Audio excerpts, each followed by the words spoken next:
کئی لوگ تھے جن کو جنرل مشرف نے جب اپنا مارشل لاء لگایا 99 میں تو ساری قوم کو بتایا کہ ان دونوں پارٹیز نے کتنی کرپشن کیا ہے.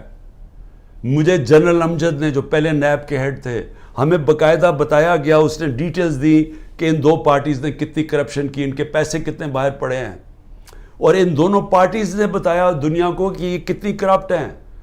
سر محل کا نواز شریف نے بتایا کہ وہ سر محل میں یہاں سے پیسہ چوری کر کے گیا. حدیبہ پیپر مل کا رحمان ملک پیپلز پارٹی والوں نے ایکسپوز کیا. یعنی ان کو اپنی کرپشن بتائی پبلک کو.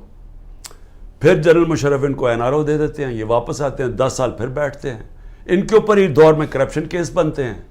ہمیں بتایا جاتا ہے, ہمیں تباہی صاحب بتاتی ہے کہ ان کی کرپشن کتنی ہے. میں جیتا ہوں ان کے خلاف, اور ایک آدمی گھوڑا سوار فیصلہ کرتا ہے کہ جناب یہ کیا, یہ ان کی میں نے فیصلہ کیا ہے کہ جناب عمران خان ملک کے لیے برا, ان کو پھر اوپر لے آتا ہے. اور پھر حیران ہوتے ہیں کہ جی یہ سوشل میڈیا کیوں ہمارے اگینسٹ ہو گیا.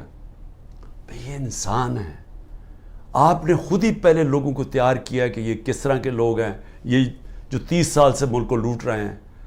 آپ نے ہمیں بتایا کہ ان کی کتنی پراپرٹیز باہر پڑی ہیں. یہ جو ہیں یہ تو تھوڑی سی ہیں, باقی جو اور ہمیں پراپرٹیز بتائی گئی ہیں ان کی, اور ان کی کتنے انہوں نے بینامی پراپرٹیز لی ہوئی ہیں ملک سے باہر, کہ چوری کر کے ملک سے باہر پیسہ لے کے گئے ہیں. آج یہ محب وطن بن گئے ہیں, اور عمران خان غدار بن گیا ہے جس نے اپنی ساری باہر کی کمائی پیسہ کما کے سب کچھ بیچ کے آج پاکستان میں ہے, اپنے نام پہ ہے. وہ غدار ہے. اور جنہوں نے چوری کر کے پیسہ ملک سے باہر 30 سال سے بھجوا رہے ہیں, حدیبہ پیپر مل سے شروع کریں, ان کے اوپر ڈاکیومنٹریز بنی ہوئی ہیں. BBC نے بتایا انہوں نے کتنا پیسہ چوری کی, یعنی ان کی چوری کے اوپر باہر کے اوپر مضمون لکھے ہوئے ہیں, کتابوں کے اندر ان کی چوری کا مینشن ہے. وہ ٹھیک ہیں, اور ہم آج غدار بن گئے ہیں. تو کیا قوم یہ مانے گی یہ چیزیں؟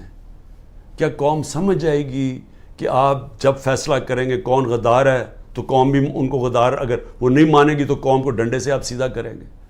دیکھیں, میں آخر میں اپنی قوم سے اب مخاطب ہوں.